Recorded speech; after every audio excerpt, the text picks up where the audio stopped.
Hello दोस्तों, मैं हिमांशु कुमार आप सभी लोगों का स्वागत करता हूं हमारे चैनल कॉमिक्स हीरो पर। दोस्तों, हमारी आज की कॉमिक्स है गौरव गाथा की कॉमिक्स, जिसका नाम है जवाहरलाल नेहरू। जी हाँ दोस्तों, आज 14 नवंबर है और आज पंडित जवाहरलाल नेहरू जी का जन्मदिन है। तो दोस्तों, आज उनके जन्मदिन के अवसर पर हम ये कॉमिक्स आपके सामने प्रस्तुत करते हैं। तो चलिए दोस्तों, शुरू करते हैं। हम जवाहरलाल नेहरू जी के बारे में जानते हैं कुछ। भारत के इतिहास में जवाहरलाल नेहरू 1889 से 1964 का अपना अलग ही स्थान है। वे बरसों भारत की आज़ादी के लिए लड़े। वे 17 वर्ष आज़ाद भारत के प्रथम प्रधानमंत्री रहे। भारत को संगठित, शक्तिशाली और समृद्ध बनाने में उन्होंने अपना जीवन लगा दिया। उन्हें अपने देशवासियों से अथाह प्यार था और लोगों को भी उनसे बहुत प्रेम था। नेहरू परिवार मूलतः कश्मीर का रहने वाला था। जवाहर के पूर्वज राजकौल एक कश्मीरी पंडित और प्रसिद्ध विद्वान थे।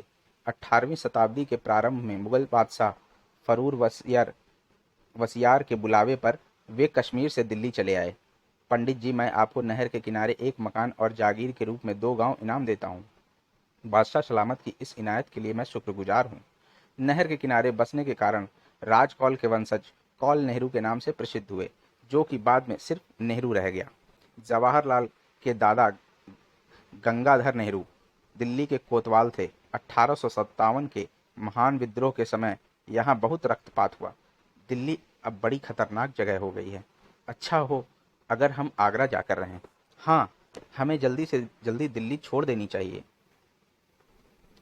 गंगाधर अपनी पत्नी जयोरानी, 2 पुत्रों बंशीधर और नंदलाल तथा 2 पुत्रियों पटरानी और महारानी के साथ आगरा के लिए चल पड़े। रास्ते में अंग्रेज सिपाहियों ने उन्हें रोका। वह सुंदर लड़की अंग्रेज लगती है, वे जरूर उसे उठा कर ले जा रहे हैं, उन्हें फांसी पर चढ़ा देना चाहिए। गंगाधर के बेटे थोड़ी अंग्रेजी जानते थे। साहिब, यह हमारी बहन है। तुम झूठ बोलते हो। सौभाग्य से उनका एक परिचित वहां से निकल रहा था। मैं इन्हें जानता हूँ साहिब, यह लड़की इनकी बहन ही है। गलतफहमी दूर हो जाने पर उन्हें आगरा जाने दिया गया। गंगाधर अपने परिवार समेत वहां से निकल तो आए, पर नौकरी सहित सब कुछ खो बैठे। वे ज्यादा दिन जीवित नहीं रहे। पिता की मृत्यु के 3 माह बाद मोतीलाल का जन्म हुआ। कितना प्यारा बालक है बेचारा, अपने पिता को नहीं देख पाएगा। घर में सबसे छोटा होने के कारण मोतीलाल अपनी माँ का लाडला था। माँ, जब मैं बड़ा होऊंगा तो मैं राजा की तरह अमीर बनूंगा।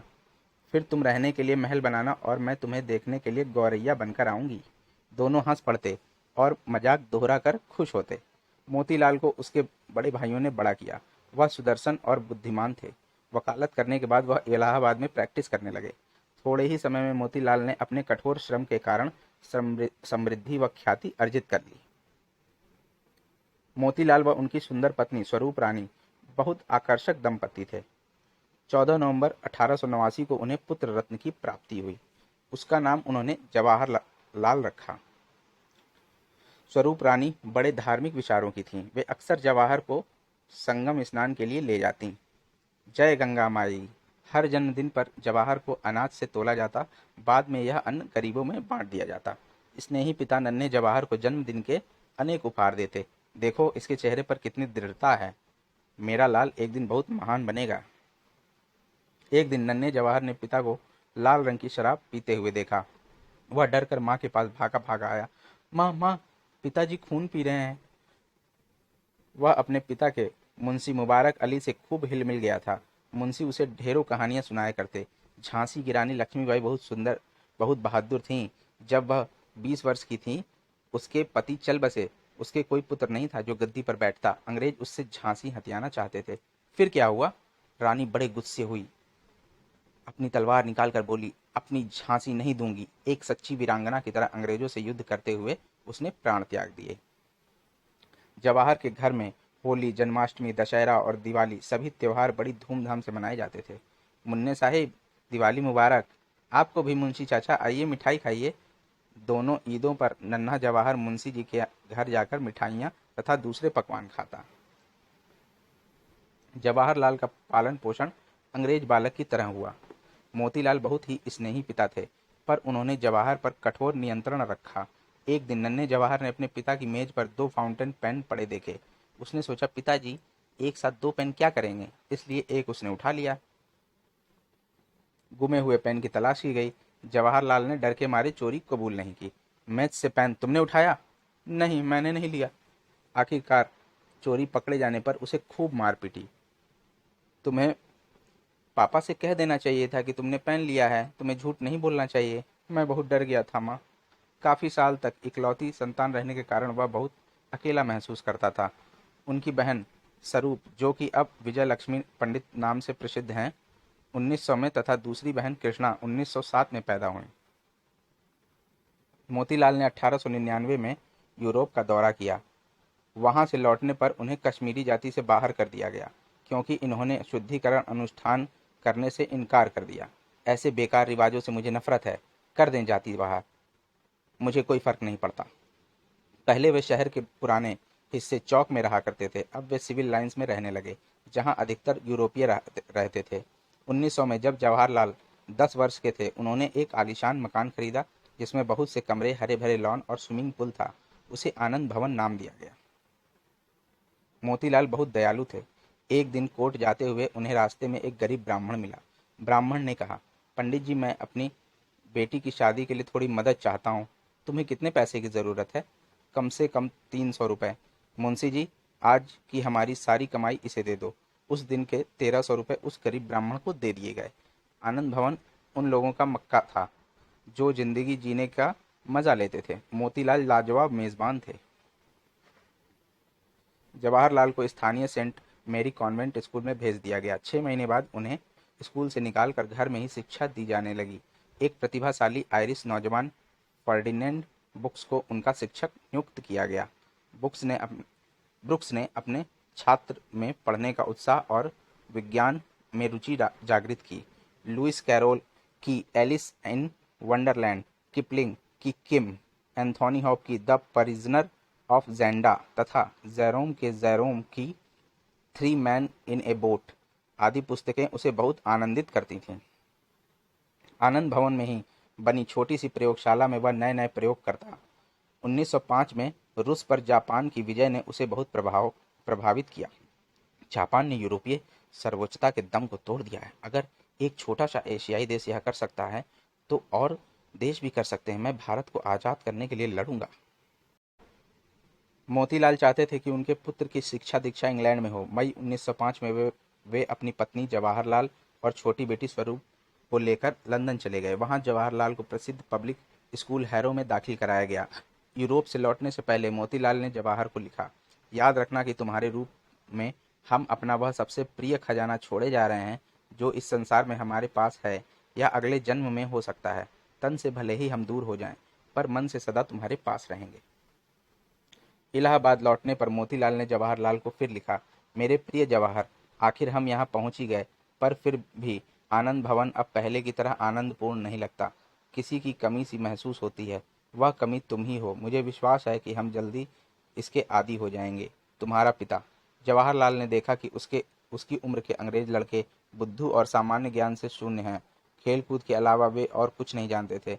लड़कों, यह तो तुम जानते ही होगे कि लिबरल पार्टी चुनाव जीत गई है। क्या तुम जानते हो हमारा नया प्रधानमंत्री कौन है?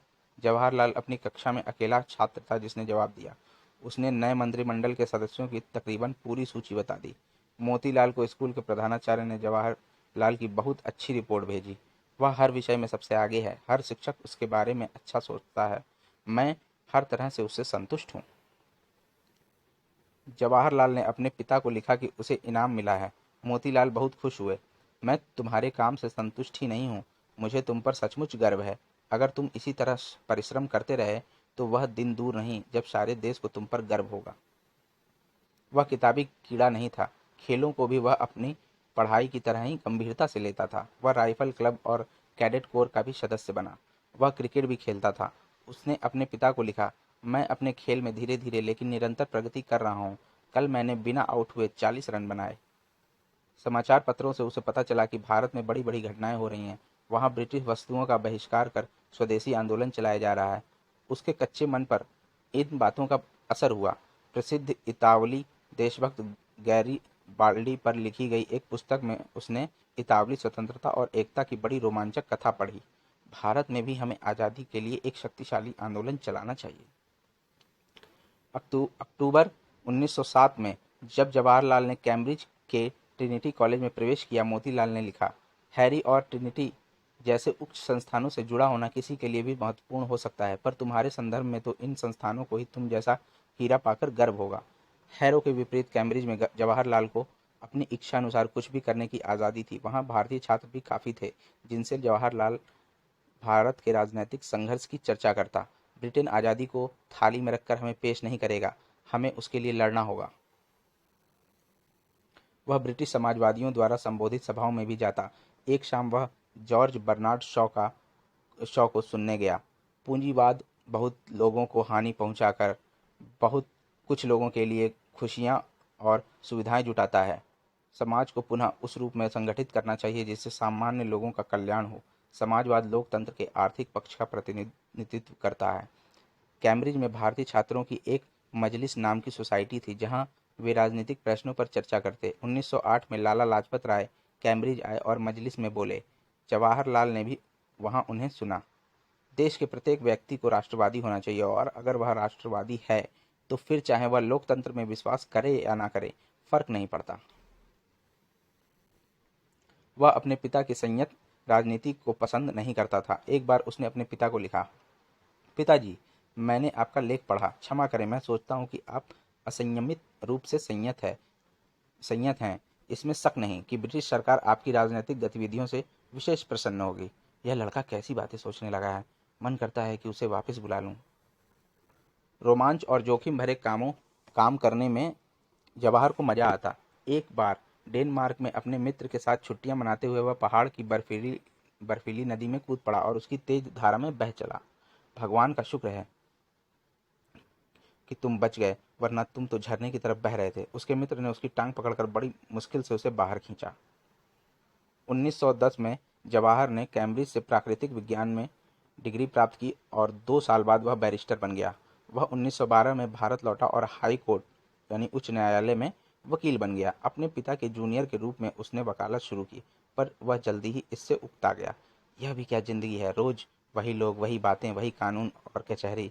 वातावरण कितना बौद्धिक घुटन वाला है, यह मेरे बस का रोग नहीं।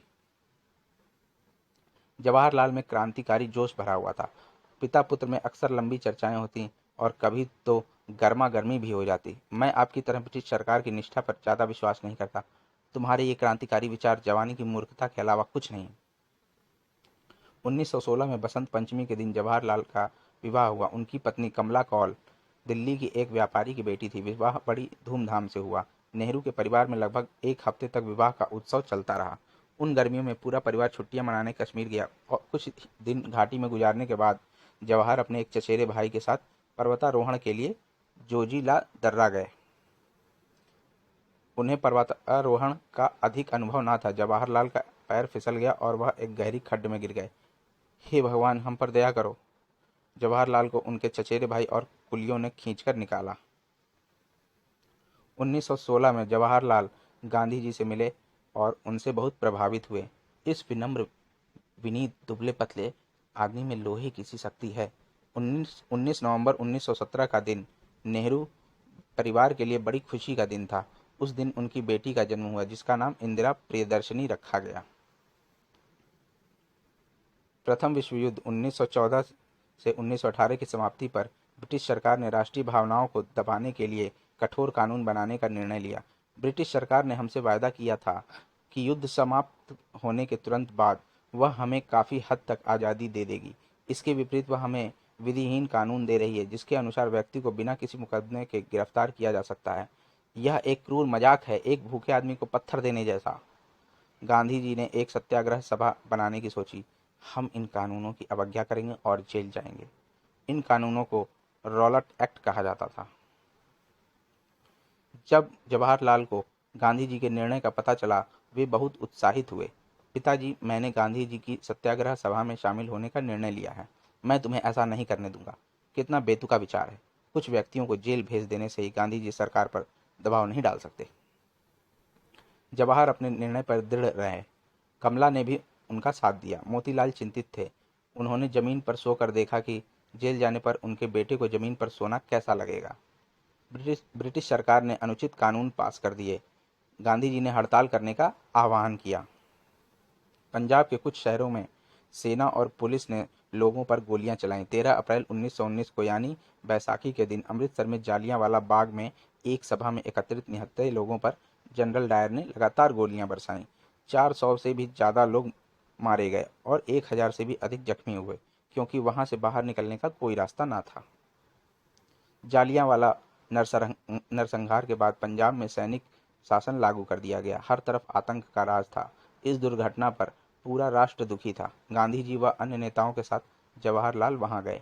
गोली चलाने से पहले कोई चेतावनी तक ना दी गई। हम पर कोई कोड़े बरसाए गए और पेट के बल रेंगन को विवश किया गया। उन्होंने बहुतों की जायदाद जब्त कर ली और हमारी बिजली पानी तक काट दिया। गुरुदेव रविन्द्रनाथ टैगोर ने भी इस नृशंस गोली कांड से क्षुब्ध होकर अंग्रेज सरकार द्वारा दी गई उपाधि लौटा दी।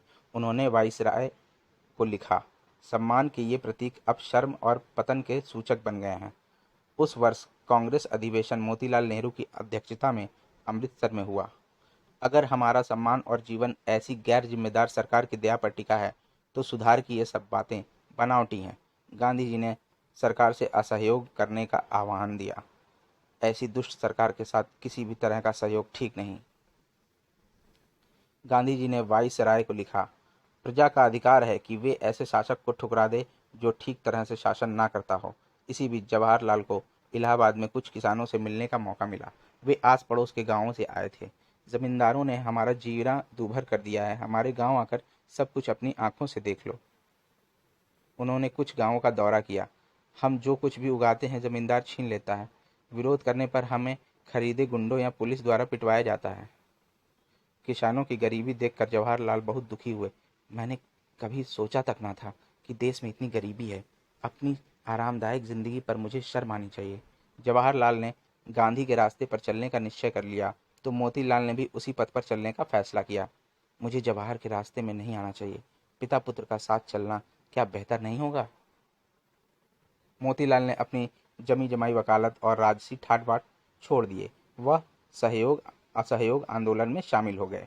असहयोग आंदोलन 1920 में शुरू हुआ। जवाहरलाल ने उत्तर प्रदेश के गांव-गांव में गांधी जी का संदेश फैलाया। हमारा संघर्ष बिल्कुल अहिंसक है। गांधी जी का कहना है कि हमें खुद खादी बुनकर पहनना चाहिए। हमें छुआछूत की बात छोड़ देनी चाहिए, क्योंकि यह बहुत बुरा रिवाज है। हिंदू मुस्लिम भाई भाई हैं, उनकी एकता ही हमें जल्द आज़ादी दिलाएगी। महात्मा गांधी की जय। जवाहरलाल की जय। हिंदू मुस्लिम एक हैं। प्रिंस ऑफ वेल्स जो अपने भारत भ्रमण के दौरान इलाहाबाद आए तो उनका सामूहिक बायकॉट करने पर मोतीलाल और जवाहरलाल को गिरफ्तार कर लिया गया। मोतीलाल की जय। जवाहरलाल की जय। महात्मा गांधी की जय।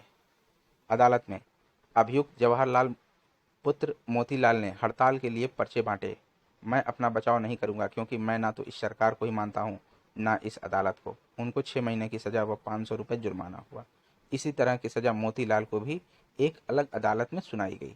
अभियुक्त मोतीलाल आंदोलनकारियों का नेता था। पूरा मुकदमा ही झूठा है।